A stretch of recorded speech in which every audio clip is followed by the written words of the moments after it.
الذين يذكرون الله قياما وقعودا وعلى جنوبهم ويتفكرون في خلق السماوات والأرض ربنا ما خلقت هذا باطلا سبحانك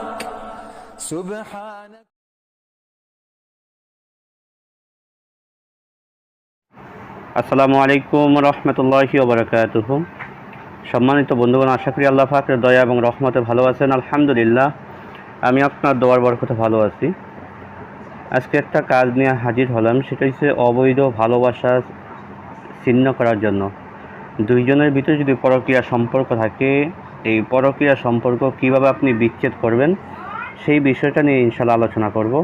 আশা করি সম্পূর্ণ আলোচনাটা শুনে যদি কাজ করেন ইনশাআল্লাহু আজিজ 100% গ্যারান্টি, ফলাফল ইনশাআল্লাহ নিশ্চিত।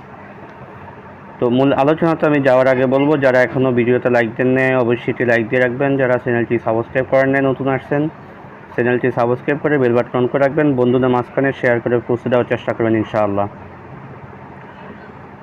তো আসেন মূল আলোচনাতে যাই। এই কাজটি আপনি করতে পারেন যদি আপনার স্বামী হোক বা স্ত্রী হোক পরকীয়া সম্পর্কে লিপ্ত থাকে। তো পরকীয়া সম্পর্কটাকে আপনি ভেঙে দেওয়ার জন্য, তাদের ভিতরে বিচ্ছেদ করে দেওয়ার জন্য এই আমলটি আপনি করতে পারেন। এমনকি যদি আপনার ভালোবাসার মানুষ, আপনার মহাব্বতের মানুষ যদি আপনাকে ছেড়ে অন্য কাউকে যদি মহাব্বত করে ভালোবেসে বা অন্য কারো দিকে যদি সে ঝুঁকে যায়, সেক্ষেত্রে তাদের ভিতরে বিচ্ছেদ করার জন্য এটা সর্বশ্রেষ্ঠ একটা আমল। আশা করি ইনশাল্লাহ সম্পূর্ণ আলোচনাটা শুনবেন এবং আমি যেই নিয়মটা বলে দিব এই নিয়ম মোতাবেক কাজটা করবেন ইনশাআল্লাহ আজিজ, নিশ্চিত আপনার ফলাফল। আমার কাজের রেজাল্টগুলো কেমন হয় সেটা অবশ্যই আপনারা বেশ ভালো করে জানেন, যেহেতু ইউটিউবে আমার হাজার হাজার রিভিউ আলহামদুলিল্লাহ আছে। আমার প্রতিটা কাজ ইনশাআল্লাহ গ্যারান্টি সহকারে। তো বেশি কথা বলবো না, মূল আলোচনাতে আমি যাই। নিয়মটা আমি বলে দিই। আপনি কাজটি করার জন্য আপনাকে রবিবার দিন যে কোনো সময় কিছু মিষ্টি দ্রব্য আপনি ক্রয় করবেন এবং কিছু লবণ আপনাকে ক্রয় করবেন। আপনাকে কিছু মিষ্টি জাতীয় বস্তু আপনি ক্রয় করবেন, মিষ্টি জাতীয় বস্তু ক্রয় করবেন এবং কিছু লবণ আপনি ক্রয় করবেন। এই দুইটা জিনিস আপনার ক্রয় করা লাগবে। তার আগে আপনাকে কমপক্ষে এই আমলটির জন্য 501 টাকা সদকা দিয়ে আমলের এজাজত আপনি নেবেন কার কাছ থেকে?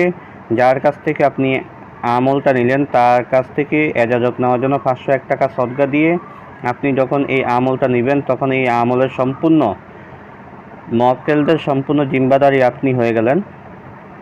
আপনি তখন যেই অনুরোধ করবেন, যেই কাজ করতে বলবেন, মক্কেলগণ সেই কাজই করবে। সদকা না দিয়ে আপনি কাজ করলে কোনো লাভ হবে না।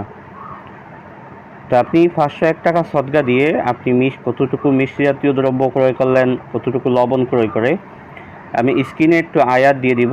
এই আয়াতটুকু আপনাকে কমপক্ষে 101 বার আপনি পাঠ করতে হবে।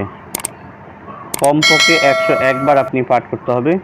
ও আয়াতটুকু পাঠ করার আগে আপনি সর্বপ্রথম 21 বার আপনি দুরূদ শরীফ পাঠ করে নেন। 21 বার দুরূদ শরীফ পাঠ করে আপনি আমলটুকু, এই আয়াতটুকু আপনি 101 বার পাঠ করেন।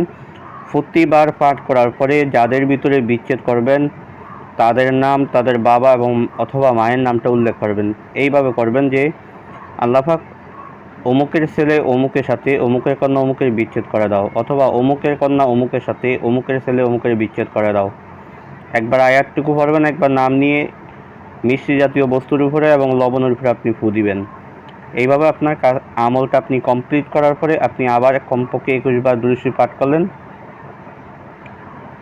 যখন আপনার আমলটা কমপ্লিট হয়ে গেল, এবার আপনার কাজ হয়েছে আপনি যেই মিষ্টি জাতীয় দ্রব্যর উপরে যে আপনি ফু দিলেন, ওই মিষ্টি জাতীয় দ্রব্যটি যে কোনোভাবে, যে কোনো উসিলা, যে কোনো হালতে, যে কোনো অবস্থায় আপনি ওই দুইজনের যে কোনো একজনকে একটু মিষ্টি খাওয়া দেন, বা দুইজনকে খাওয়াতে পারলে আরও ভালো।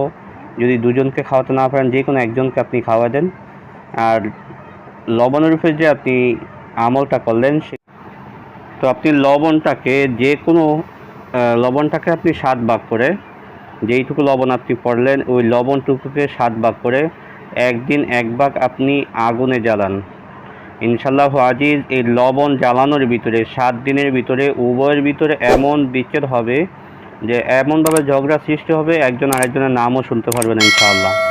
তো আমলটুকু যে কোরআনের আয়াতটুকুর কথা বলছি সেটা আমি স্ক্রিনে দিয়ে দিতেছি।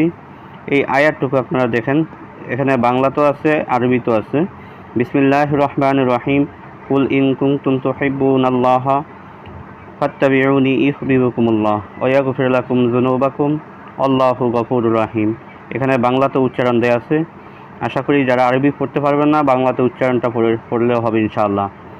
তো বন্ধু, আজকে আলোচনাটা এই পর্যন্তই থাকবে। দেখা হবে পরবর্তী কোনো ভিডিওতে। সে পর্যন্ত আমার সাথেই থাকেন। ওয়া মা তাওফীক ইল্লা বিল্লাহ। আসসালামু আলাইকুম ওয়া রাহমাতুল্লাহি ওয়া বারাকাতুহু।